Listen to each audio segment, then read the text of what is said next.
Hello, I'm Don Grundeman. Thank you for coming back to our part two. For those of you, a few of you who hadn't been here for our part one, there were many things which we discussed, and so I want to cover your questions. Thank you for all your questions and commentaries and the things that we discussed during our break time. So I want to cover everything as much as possible. There's a tremendous amount to cover. I think that one particular thing that I want to address regarding what I was speaking of before will cover many of your questions that you have. So we'll do that, and then after I finish with an in-depth discussion of those issues, and one particular issue, then if you have any questions, if you could fire away at that time. So the one thing I wanted to start with is I mentioned in our previous discussion that what's called the lesbian, gay, bisexual, transgender movement, one of their greatest aims is to increase their alphabet. And so this is extremely important, and for a number of reasons which I'll tie in together. But what that means by increasing their alphabet, and let's go back for a second. We discussed earlier that gay really does not exist. When you're talking about gay, that is a marketing social engineering term for sodomy, for homosexual, and actually the activity is sodomy, and for which reason homosexuals were also known as sodomites in previous times. And so we're talking about sodomy, we're talking about it legitimizing itself in our culture, and we also talked about the philosophical roots. That the Indiana law is based on protecting businesses from being attacked by the sodomite movement. And basically it's Christian businesses who have been attacked. And so then we have a basic philosophical difference that we need to get down to fully understand the sodomite movement. And so when we talk about this basic philosophical difference, as we mentioned before, we're talking about man as a created being by our Creator who receives instructions. There is a right and wrong according to our Creator that when we receive these instructions through our conscience. And so we obey our Creator, and so that is, we listen to the Creator and follow His rules and ideas for our lives. That is in reverse to the motivating philosophy of the homosexual movement, which is evolution, which says that we come from mud, water, and time, we've evolved, and mankind is the pinnacle of this evolution. There is no God, so there is no higher laws to follow that our Creator would give us, but rather we develop the laws as we evolve. You'll hear that regarding our culture, that we're an evolving culture. Therefore, the implication is that we're always getting better. And so these are two fundamental, never to be reconciled philosophical differences, and actually they're religious differences. Because when we're talking about Christianity, we're talking about the creation view. When we're talking about the homosexual community, we're talking about the evolution view, but that is a religion in itself. It's also known as humanism. Now, they don't come out, humanism, you don't have humanistic churches, but everything that you see in the homosexual movement is based on the religion of humanism. That man is superior. There is no God. Forget God. He's not out there, and if he is, just tell him to go to hell. Because he has nothing, he can't tell us what to do, and if he tries to, we aren't going to listen anyway. In the evolution view, in the humanism view, God adapts to us. And this is one thing you'll hear constantly in the homosexual movement, that God loves me just the way I am, because He created me just the way I am. Well, no, in the Christian view, you are a fallen being via sin. And that separates you from the Creator. Christ came to bring us back, a way of reconciliation to the Creator, back to the Creator. So in the Christian view, we are molded to what the Creator wants. If you take the humanist, evolution, homosexual sodomy movement view, then the Creator molds to us. We tell Him what to do as compared to He tells us what to do. So this is extremely important. Because out of this philosophical base, everything springs forward that you see after that, such as the attacks on the Indiana law. So I want to go back to also the foundation. When I talked about Indiana law, I mentioned that it was a tale of two nations, two states, and I bring that up in context with the expansion of the alphabet. in that what I'm about to mention, even what I've mentioned already, the founding fathers of our nation, we were a Christian-based nation, no matter how many atheists tell you differently, or Satanists or humanists tell you differently. This nation was founded on Christianity. It was the philosophical religious base of the mass majority of people. And because of that, we were able to have all these other religions come in and present their perspective, Buddhists and Hindus and Muslims and everybody else under the sun, including Satanists, including humanists, because Christianity provided a freedom for that to occur, where you don't have that with the other religions. But I want to go to the contrast of our nation in Indiana now, from our founding fathers' times, where essentially we're looking at our nation. If you look to there was a Charles Atlas ad in the back of comic books before, many years ago. And so the basis of the ad at the back of the comic books was that there was a guy on the beach with his girlfriend, and he's what's called a 98-pound weakling. And he gets sand kicked in his face by the bully, and so the bully takes off with his girlfriend. So the weakling goes to the gym and he lifts weights via Charles Atlas's program. He gets big enough to come back and knock out the bully on the beach and wins the girl back. That's the basis of it. So what I'm leading to is that our founding fathers were never 98-pound weaklings. They were real men who actually strived greatly because they were motivated by the Christian faith. That is how our nation was founded. We weren't founded on sodomites. We weren't founded on people who believed in evolution or humanists. We were founded by men and women, but we were founded by people who believed in God. And so these were actually strong, real men, in contrast to what feminists want and desire today. Real men who formed our nation. They were not 98-pound weaklings. And you go now to our current time, and the contrast is fantastic, because essentially we are being our nation is 98-pound weaklings being having sand kicked by the sodomites into our face. How could this happen, that we would devolve, the character of our nation would devolve, and sodomites of all people would tell our nation what to do? And so, I present that question to you, and we'll consider that a little bit more in a bit, but I want to get back to the expansion of the alphabet, which is tied into what I just mentioned. And so the homosexual, again, the current alphabet, L, lesbian, G, gay, which doesn't exist, B, called for bisexual, T, transgender, which we discussed are individuals who are so shattered they want to mutilate themselves into the opposite sex. And so, but the key that we're talking about here also goes back to what I discussed, NAMBLA, the North American Man-Boy Love Association. Sex before 8 or it's too late. Remember that? And how in that phrase, they know, it implies and it tells their knowledge that the earlier they can molest a child, they can shatter that child, and the child will never recover. And as I mentioned earlier, that we think of molestation as physical, but I'm presenting the idea to you that molestation is also mental, spiritual, and emotional. And so we're leading into a time when the sodomy movement controls our schools, our media, that we're going to emotionally, mentally, and spiritually molest children, which sets them up to be physically molested. And as I mentioned, the old-fashioned molestation that we know, we think of, is a molester attacking a child, where the new socially engineered Pavlovian engineered molestation, which we will see in the future, which is just emerging, is that parents will take their children to the molester to be molested. And so that's a fantastic change within their minds, because we're being attacked in our minds. We're being socially engineered and molested in our own ideas to accept these poisons.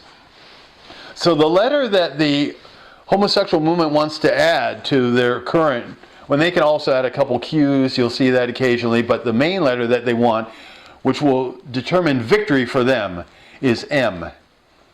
And that letter stands for, it's a shortened for MAP. And a MAP is a minor attracted person, or what we know now as a child molester. But the new phraseology, the new social engineering, which is already being developed.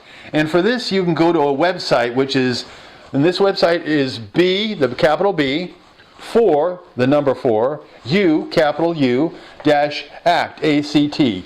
B4U Act. When you go to that website, you see the very beginnings of the sodomy movement. This is from Big Sodom and Sodom Incorporated, where they are developing the next phase. Now, this next phase is not going to be unleashed. They've just got the framework on it now. It's not going to be unleashed until homosexual marriage is legalized by the Supreme Court. Then the sodomy movement can really go to town, and that's what they're waiting for. So they're just getting the framework set up. But when you go to that website, you'll see that there have been scientific studies, which show that minor attracted persons are, and I'll say fill in the blank, and what you can say, I'm sure what has occurred to some of you already, they are born that way. And so, in fact, let me segue out to something which needs to be addressed, which I didn't adequately speak of earlier. There is no such thing as homosexuals being born that way. That does not occur. Now, the sodomy movement and Sodom Incorporated will pound that into your skulls day after day after day. They're born that way. Well, I'm just born that way. I have no choice. No, that did not occur. When you see an individual who is afflicted by homosexuality, that is an emotional condition, and that has been afflicted into them by a collapse in some way of the family unit. And actually, it's a term I call hatred, resentment, and anger. One of those emotions has touched that child, and again, I'm speaking of touching them in their soul, okay? Because they're not animals. They have an emotional reaction. So I'm speaking of human beings as compared to, as they really are, as compared to animals in the evolution view.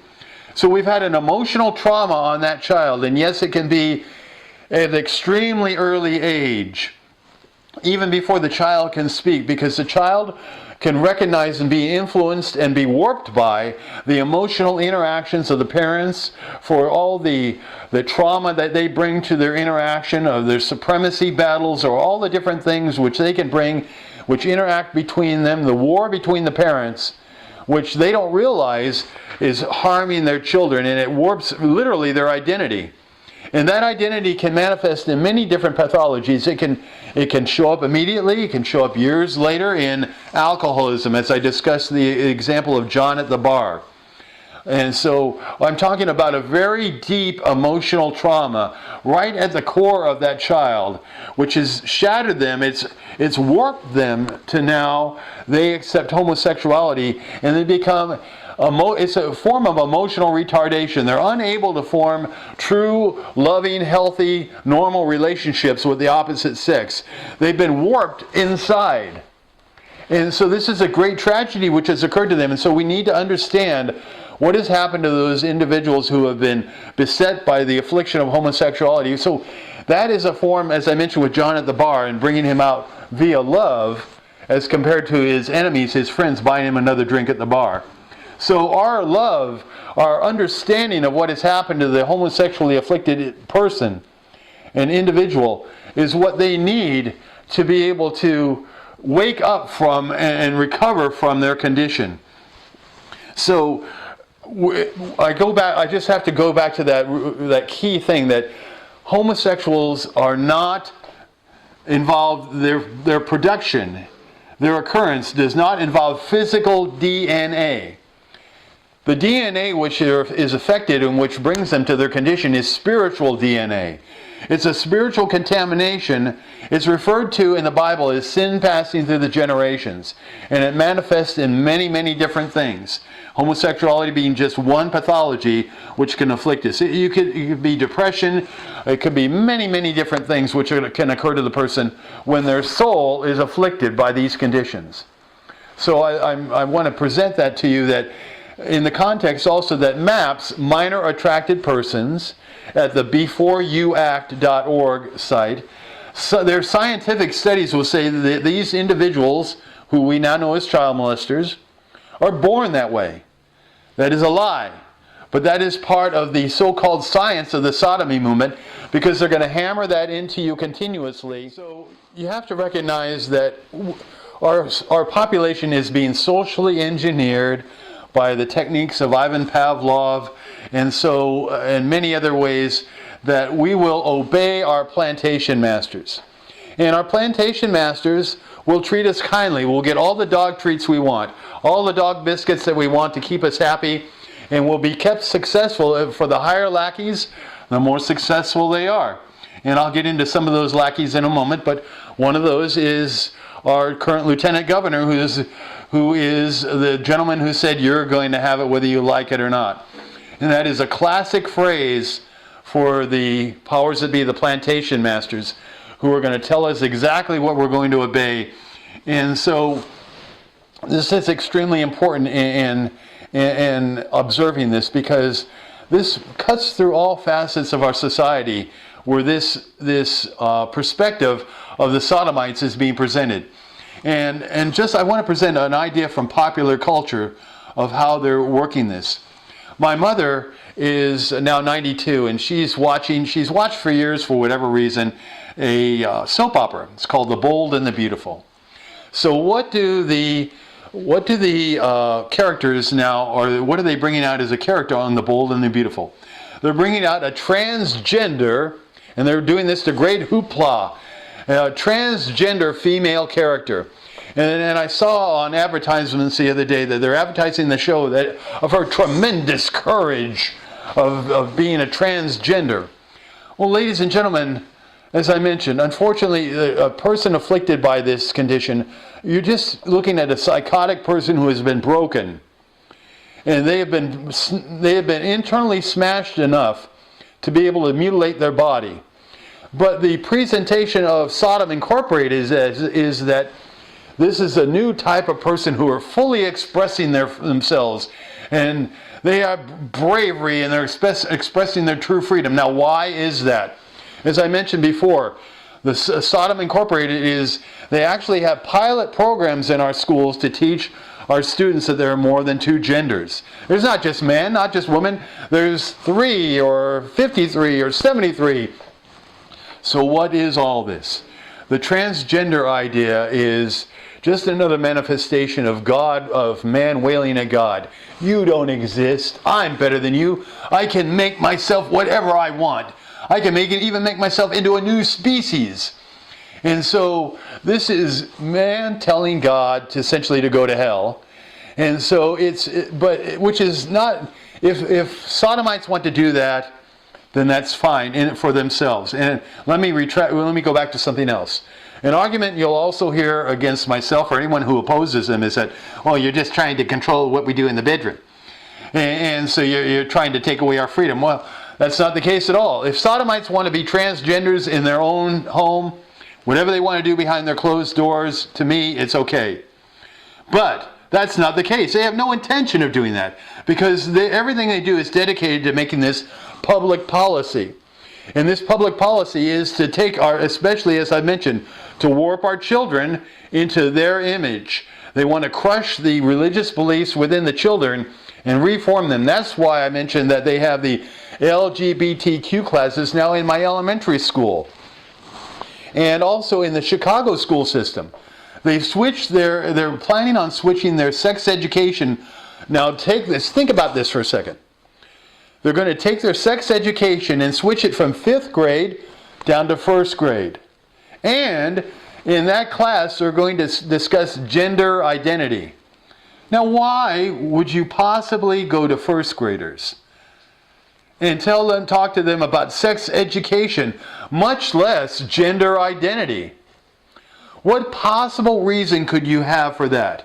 And it's obvious. The reason is that because, as NAMBLA knows, when you molest those children, which is what this is, the Chicago Board of Education is really legalizing the molestation, the mental, emotional, and spiritual molestation of first graders to accept this sickness.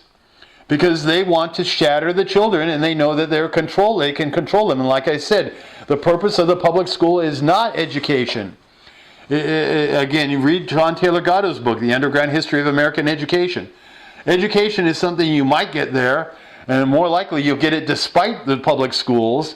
But the main public school reason for existence, as I mentioned, is for social engineering, to make you a member of the hive. And the hive, is Sodom Incorporated, has decided that everyone in the hive will support homosexuality. And so that is why the ultimate objective of the LGBT movement, Sodom Incorporated, is to add that M. Because as I mentioned, the philosophers, homosexual philosophers from Sodom Incorporated, Big Sodom, they mentioned that they will never be free. The whole homosexual sodomy movement will never be free until children are free. And that is the translation, that they can molest any of these children anytime that they want. And now, that seems incredible, but as I mentioned, everything that you believe is going to be changed. 40 years ago, we never believed that homosexual marriage could possibly exist. Now we have it. We're on the brink of having it. And we're going to have it, see, irregardless of what you as a citizen vote for. If you don't vote right, it's going to be stuff like Gavin Newsom said. You're going to have it whether you like it or not. So if you don't vote right, like in California, we passed Prop 8, then the sodomite movement, Sodom Incorporated, they were shocked by that, yes. But they already had a game plan. They already knew that if such a thing happened, if Prop 8 passed, it was going to be overturned in the court. So you had what's called a Shakespearean or kabuki theater, where there was the sodomite judge greased the skids. So, and that's not just in California, but now many states have had their laws against homosexual marriage changed, irregardless of the vote of the people. You don't matter. You don't matter. See, because the plantation masters have decided that you're going to accept sodomy. That's all there is to it. And if you don't vote right, excuse me, you're going to have, like Gavin Newsom said, you're going to have it whether you like it or not. So they're going to shove it down your throat. So they have big plans for you and your children. So I just wanted to emphasize this, that what we now see as child molestation, all of those laws are going to be changed. And as the homosexuals have mentioned, it's only a matter of marketing and public relations. That's all that they needed to change. And you as citizens, you can see now, that's why Indiana was so important. Because any resistance to the sodomite movement, to Big Sodom, is going to be crushed. You will be watched. It's as in the Hobbit movie. To paraphrase them, the all-seeing eye, the never-blinking eye of Big Sodom scans the land, and it grows stronger every day. And for anyone who disobeys, who tries to escape its gaze, you will be punished. And there's really no limit to what they can do. In their view, I had an advertising lady speak to me many years ago, and she said, you can sell people anything via advertising. If you take dog feces, all you need to do is you put it on a platter, a silver platter, and you hand it out and say, but it's from Lassie. And that was good enough. And so you see, ladies and gentlemen, we are having the dog feces of sodomy presented to us as a new lifestyle, a new freedom, when it's actually a great tragedy. And it's not only a tragedy just for the singular people who are afflicted by homosexuality, but the intended tragedy is your children. And if they don't get your children, your grandchildren. Remember my discussion of Hitler, where I said that his comment, I don't care about you parents, you're going to die, I've got the kids, I teach them, they believe what I tell them, I win. And so that's why they go into the public schools with gay, lesbian, straight clubs, because they know, in their view, the high school students, they can crush their brains and reorientate them to what they want them to believe. So the problem with the sodomy movement is that it's like the idea of The Walking Dead, if you've seen that show. You can't reason with those people who have had their souls bitten by homosexuality. Excuse me. They're not open to reason. They're not open to discussion. They're not open to debate. They're not open to being neutral. For instance, when you talk about when you have the Israelis and the Palestinians, a truce between them is just used by the so-called Palestinians or Hamas to just rearm for the next part of the war. They have no intention. They never renounced their idea of driving Israel into the sea. So when the Mormon Church, for example, helps the sodomy community in Salt Lake, with so-called housing help or sexual orientation, gender identity laws, SOGI laws. They're not really gaining buddies, or they're not gaining a truce. The sodomy movement will just laugh at them. Now, they know that the Mormon church has essentially surrendered in the battle, as I mentioned, unfortunately. They'll just walk by the Mormons and they'll clean out the rest of the battlefield, and they'll come back for the Mormons later because they know they're neutralized. Now, I want to make one comment that in California, the Mormon Church in previous Prop 22 and Prop 8 things, which defined and defended traditional, normal, healthy marriage, those things would never have passed without the Mormon Church, because the traditional church in our state was too weak even then to be able to pass those laws. So the Mormons carried the water. God bless them for what they did. But they've decided to sit on their hands. And so that's why the sodomy movement knows that, and they have seen the political lay of the land. So you don't hear them criticizing the Mormon church much anymore. A little bit to keep them in their place. But now they're going after bigger things. And so, ladies and gentlemen, we're being absorbed into this Borg of sodomy. And that is why it's so important for Indiana to continue, because the Christian church has been crushed so much, such as the Episcopalians, they're all gone.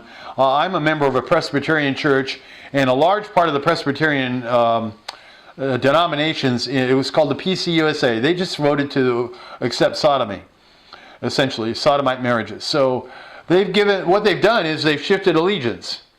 They say, well, the Bible, yeah, so what? It's more important to them to accept the sodomites. So they're taking the Bible and essentially flushing it down the toilet. But of course they'll get an image for that, and they'll be well compensated in their own way by the sodomite movement. Big Sodom is very happy with them and will let them go. And so, but unfortunately, see, the Christian church is being compromised, and you as Christians in my audience here, you will be brought to a time, we're coming to a time now where the issues in our nation are no longer so much partisan issues we can discuss on different issues, more freeways, whatever, different views, economic views, but we're coming down to where the rubber meets the road. You're seeing the manifestation of the reality of spiritual issues. These are what's going to control our nation. And ladies and gentlemen, we are spiritual people. Human beings are spiritual people. We are not just concerned with economics and that's it. And I mention that because you'll hear, say, the Republican Party, which is the establishment wing of the Republican Party, I'll say, has given up. The Republican Party in this state, California, has given up. They recently took recognized as a club, official club in the California Republican Party, the Log Cabin Club, which is another name for the Abraham Lincoln Club, where the sodomite movement claims that Abraham Lincoln was homosexual. And so what I'm saying is that the social institutions, the political institutions and the social institutions are all caving to Big Sodom. You have the major companies, Apple Incorporated. They're throwing their weight around. Angie's List. Many of these companies are now joining the sodomite movement because what they see, they're going to get rewarded for that. And so they have chosen their God. And let me use an example from the Bible. The enemy of God is one of the phrases that he used to Christ was that if you bow down, all this is yours. All the world is yours if you'll bow down and worship me. And so what did Gavin Newsom say? Yeah! All right. Where's my pen? I don't. Can you got a pen? And the enemy of God said, yes, I have. Here's my pen. So Gavin Newsom is one example of countless people signed on the dotted line and sold his soul a long time ago. And so there are rewards, temporal rewards, for betraying humanity. And so this is a question which is going to be brought all to you. It's going to be a spiritual question which manifests into a reality which you're going to have to deal with because they want your children. They want to indoctrinate your children, as I mentioned. They're going down to kindergarten in the Chicago school system.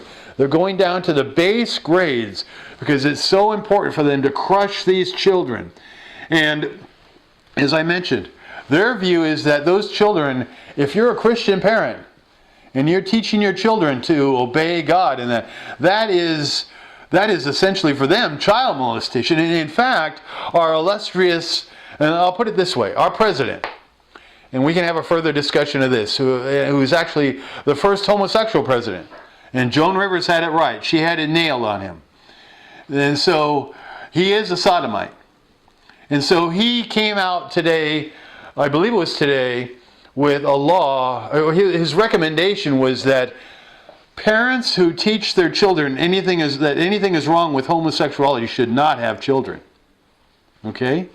And that's very important because there was a recent court ruling, I believe it was in California, where there was a recommendation to take the child away from the parent, even though there was no evidence that the parent had done anything wrong. You had Child Protective Services who decided that for whatever reason, that parent was inadequate for what they wanted. And my friends, gentlemen, please come in and get a seat over here. Could you help him get a seat over there? If you make room over there. You're welcome to come in. Please join us. Please come on in and have a seat. So, my friends, look at this now. This is the early beginning. And it's not going to be, in only a few years, is when the legal system, which is infested, the legal system is largely gone for your protection. It's only a matter of time, in my prediction, that the judges will agree with our homosexual president, our sodomite president, and say that those people who have children who are not being taught the wonders of sodomy and homosexuality should lose those children. And that will have legal enforcement behind it. You've seen the very first steps, like I mentioned, the toe in the water, but they're going to swim the Atlantic. And by the time they get to Atlantic, they intend to have your children on the other side, your children. So before we do any questions, I'm sorry, excuse me, I need to relate a few more things. That you may not be aware that recently there was among the many attacks on Christian businesses, we had a bakery in Colorado that was told to bake a cake for a homosexual wedding, and when they refused, they were fined and attacked. I believe they're out of business now. But that's just one of many incidences. But you may not have heard this, that there was a bakery in Colorado, also in the same jurisdiction where this Christian church was in, which was asked to bake a cake, I believe it was in the shape of a Bible. And it would have verses on it saying that homosexuality was sin and God accepts repentance and sinners. And they were refused. The bakery refused to make that cake. And so what was the result? The bakery won. So this is an example of what I mentioned before. Tolerance is a one-way street in our battle. You tolerate them, they don't have to tolerate you for a second. You celebrate their diversity, and they poo on you for your diversity. So this is a one-way street. And I mentioned the battle. Actually, my friends, we're in a war. This is a war for the soul of our nation. Are we going to be ruled under our Creator and follow His guidance, which has produced the most prosperous and freest nation in the world, which is a beacon to all humanity? Are we going to do that? Or are we going to live under Sodom Incorporated, which believes the opposite? You're all animals. And by the way, just as in Animal Farm by George Orwell, some animals are more equal than others. And so those are the superior animals, as I mentioned.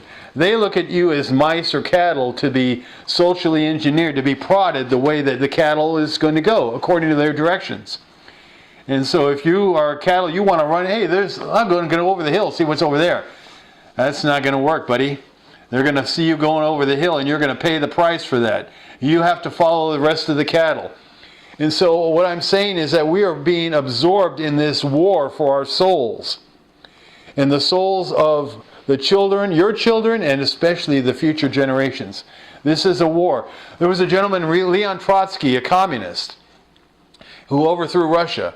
And a phrase he mentioned was that you may not be interested in war, but war is interested in you. And that's exactly true for Sodom Incorporated. You may not be interested in Sodom Incorporated, but they're interested in you.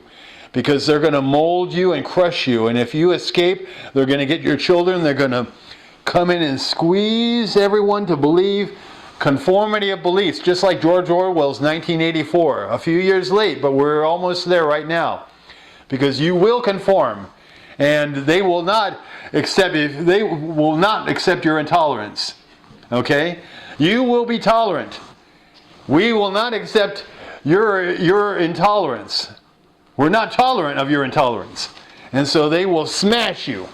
And it's coming more and more. So it's a question of, first we have to recognize that we're in a war, because social engineering is to put us to sleep. And so we obey our masters. And they essentially put us into, I believe there's what's called a soma is a term that was used in literature for what a drug they could feed us to make us passive and docile. Of course, that's what they do in the public school system. That's one of the whole reasons behind it, is for you young ladies and young men in the schools. The idea is to make you, as I mentioned previously, part of the hive. You are targeted as part of the hive, so they can crush you.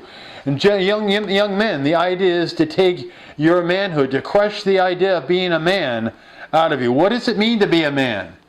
What does it mean to be a woman? You're going to have that replaced by feminism, young ladies. Feminism which hates men and despises them. Again, Robert Stacy McCain. If you read his writings, that's what are all these women's studies programs doing around our country. They're teaching young ladies, or no longer ladies, they're being warped into hating men, despising men.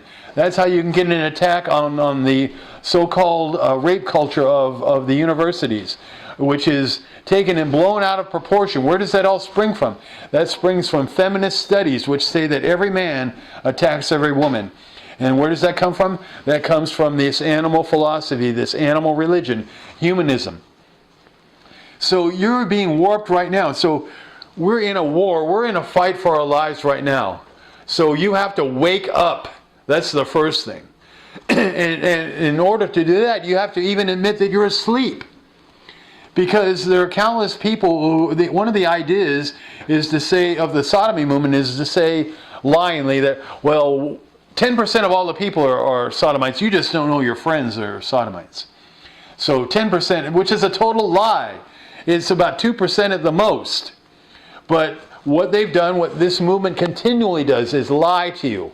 Endless lies to inflate their size, but especially to seize control of your mind and beliefs, to crush your Christian beliefs, which are the deadly enemy of their movement. There can never be any reconciliation between homosexuality and Christianity. They will always endlessly, yes, no problem. That's okay. You can fit in over there, please. And so there will never be a melding of these two. If there is such a melding, it's only because Christianity is being weakened enough to accept this poison. And the poison is not static. It will eventually kill the host. It is a parasite upon your soul. Just as homosexuality is an affliction upon the soul of those afflicted by it. It will kill them. And they will be killed both temporally here, but especially in the Christian belief, they will be denied eternal life with the Creator because they are choosing the enemy of God over the Creator. That is their choice. It is always a choice. If it wasn't a choice when they were so small and didn't realize it, it's a choice now. And that's why our president, even today, our president has banned conversion therapy, which is a way to help homosexuals recover from their affliction. Now, why would he do that? Why would our homosexual president do that? Because, as I mentioned, NAMBLA, they know when you molest a child, the earlier the better. And then you've got them. You've got their soul. They are yours. They are your slave. And that's exactly what you want. And so you want to cut off all the escape avenues for slaves that they can ever recover. So our homosexual president, automatically, he defends his fellows. So that's why, my friends, see, this is an attack coming on you. It's not a conventional tank and artillery and guns and all that. It's a battle for the soul. It's a battle for the mind. And your targets are your children. And many of you are already suffering. You've been hit by the bullets from Sodom Incorporated, from Big Sodom. And you're suffering the wounds. You're suffering the soul wounds. And some of you have turned into the undead, where, just as in the undead, what do the undead exist for? To bite you and to convert you into the undead. They have no interest in knowing the truth. You can't resurrect them. And by the way, let me segue into something else. In California here, you've heard about probably the Sodomy Suppression Act, where it's going to be a ballot initiative where the idea is that people who are homosexual will get a bullet in the back of the head for being a homosexual. And you've had a lot of that in the media. And essentially, my prediction is when you track down the author of that, his name is Matt McLaughlin, and even on the internet, they're calling him a secret agent. They can't find the guy. He put out this initiative, which everybody's talking about, and they can't find him. Why? Because if you track him down, he is an agent of Sodom Incorporated. Because this is a Sodom Incorporated, they work on your mind to mess with your mind. And so when someone like me stands up and says, hey, they're closing down businesses, their plan is to molest children. What does Sodom Incorporated do? Well, you guys put out a thing to shoot us in the back of the head. See? And so they divert attention away from their evilness to something which is a fake by them, out of many fakes. So it's what's called a head fake in football or whatever, basketball, to draw your attention away. This is Sodom Incorporated has produced this Sodomite Suppression Act. I guarantee it. And this Mr. McLaughlin is one of their agents. They do this endlessly times to confuse everyone, but make themselves the victims as compared to what they really are, the attackers. And so, ladies and gentlemen, how do we fight back? How do we defend ourselves at this late hour? Because our enemies have been busy for many years, and we've been drinking a beer on the back porch, and they'll never do that. Homosexual marriage? Oh, no way. Well, my friends, it's here. It's here. We're within a hair's breadth of it. And this is only part of their plan, as I mentioned, because if the Supreme Court legalizes homosexual marriage, they've automatically legalized incest. It's a done deal. And also child sex further down the line. See, you don't hear about that now because it's bad PR. We're talking about public relations and marketing. You can't pass this legislation, which they really want now, because it'd be bad PR. They have to soften you up with carpet bombing your brain with how afflicted and what victims they are and how noble they are. But it's happening because the same arguments which are in favor of homosexual marriage are going to be used for incest. If a father wants to marry his daughter, why can we deny them their sexual rights, their civil rights? Are we bigoted? Isn't that a religious argument? How do we know that it harms them? It's just our bigoted opinion. And so it's a done deal. And part of the Christian family structure has been to protect daughters from their fathers who can get sick and attack them, in this example. Is to protect the children, to give the men a noble example, Christ, to follow as an example of how they can protect their children and raise them. But what is the opposite? Excuse me. The opposite is one of the leaders of the opposite movement, the humanist movement, as I mentioned, Marquis de Sade. Okay? And God tells us, the Creator tells us, we're going to protect, it tells you as men to be real men. Okay? To stand up and defend your family from attacks. That's what a man does. He's not going to let his daughter be attacked by anybody, especially including him. But the opposite view says, well, if the daughter can't defend herself, that's her problem. It's survival of the fittest. That's another Darwin theory coming through from evolution. If you can't protect yourself, young lady, from being raped, well, take some martial arts classes. It's your tough luck. You just weren't strong enough. And so in the evolution theory, you were the survival of the fittest used you. And you deserve that because you were too weak. We're talking about two diametrically opposed things. But when the Supreme Court legalizes homosexual marriage, if they're so silly and evil to do this, then incest is automatically done. It's only a matter of time. And also you apply the same arguments to children. I've already heard them. How do we, and this is straight from the Sodomy Incorporated playbook, how do you know that sexual activity hurts a child? Maybe it helps them. Maybe it's just your bigoted religious opinion, which thinks that they hurt, and therefore they think they hurt. But if a loving, minor attracted person has sex with them, they can learn the real value of sex, and they can become their real selves, and they'll have their civil rights. You see, my friends, it's all coming down to that. Things which we would have thought were impossible to occur 40 years ago, homosexual marriage, now we're on the edge. And we still think, oh, they can't do child sex, that'd be impossible. That's not their plan. No. That's what they want you to think that's impossible, because then you will sit on your posterior and you won't fight. You won't fight even when the war is coming on you right now and you're being attacked. You don't realize it.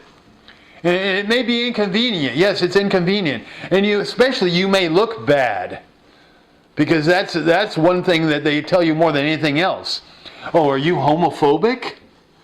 Because they want you to think of your image. How do you look to your friends and neighbors? It's so important that in our world we think of how we look and our image. Well, my friends, if you're going to win the war, you have to say that to hell with my image. Because if you come out against Sodom Incorporated, they're going to drop a nuclear bomb on you. As far as they're going to say, oh, you're a bigot, you're a homophobic, da-da-da-da-da-da. Or you're going to get fired from your job. Or you're going to get, if you have a law practice, or if you're a policeman, you're going to be a detective and your desk is going to be in the broom closet. If you're a teacher, you're going to go out and you can teach empty classrooms. They're going to lay it on you because they're getting strong enough to do that. And they're strong enough to do that in partly because they've already trained enough people who, even if they might not be homosexual, they'll say, oh, if I join that guy, they're going to get me. So they'll throw rocks at you too, because they don't want to be exposed. They don't want to lose their privilege. They don't want to lose their image, their prestige in the neighborhood. It used to be keeping up with the Joneses was a prestige.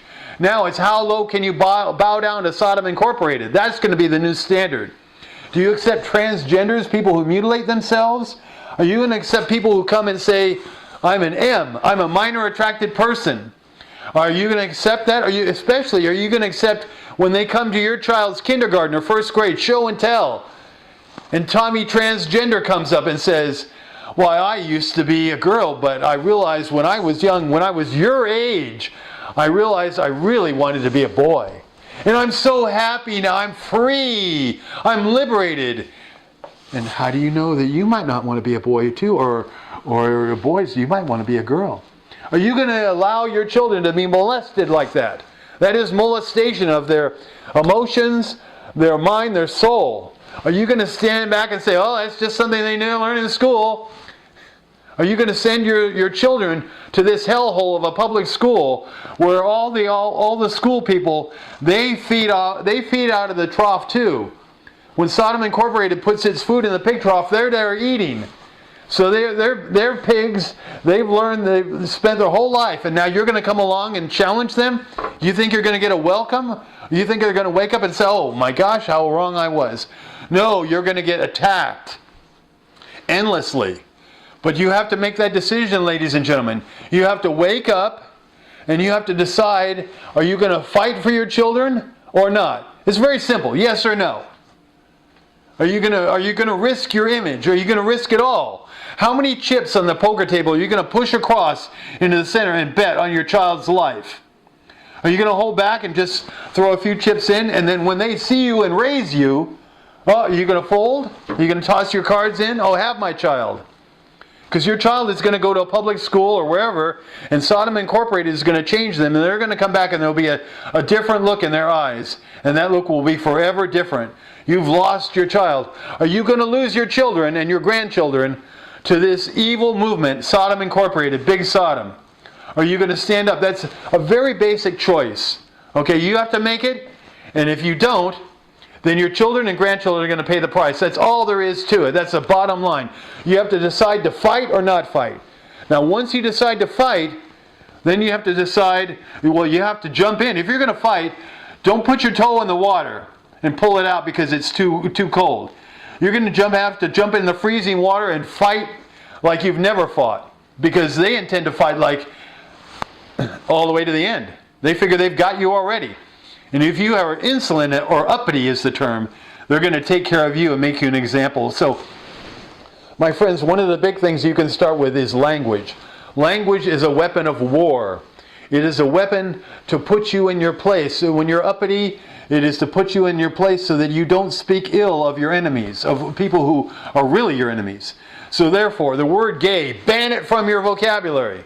There is no such thing as gay. There is homosexual, but they're really sodomite. You have to put it on the line. So there is sodomite. That is it. Because that gives you an idea. It gives people a knowledge of what they really do. And you're going to get attacked just for a word change. You're going to get a nuclear attack on you by your friends who have all been socially engineered. They've all had their brains turned into mush to accept what they're told. You will say that it's gay, lesbian, bisexual, transgender. And anybody who deviates from the party line is going to get hammered. That's where your image comes in, my friends. You have to be able to say, I don't care. When you're called, oh, you're a homophobic bigot. No, there is no such thing as homophobia. Okay, that's a social engineering term to soften you up again, to reach into your mind and crush your soul so you are not resistant to having your children poisoned. There is only homo realism, I'll tell you that. You have to have a realistic view that these are afflicted people, the undead I'll call them, who want to bite your child. And Christians don't want to put a bullet in the back of their head of homosexuals. We want to resurrect them from the dead. That is the whole idea of Christ. And we're talking about a religious battle. And yes, this is a political campaign. But we're down to where the rubber meets the road, my friends. We're having an expression of religious values, of spiritual values into politics. We want to raise the undead of the sodomite movement so that no more will they do this. No more can they defeat us. But you have to stop them from where they are. And then you have to advance down the football field, my friends, down that way, because we're at the 1 yard line right now. We're pressed. We're at the half yard line.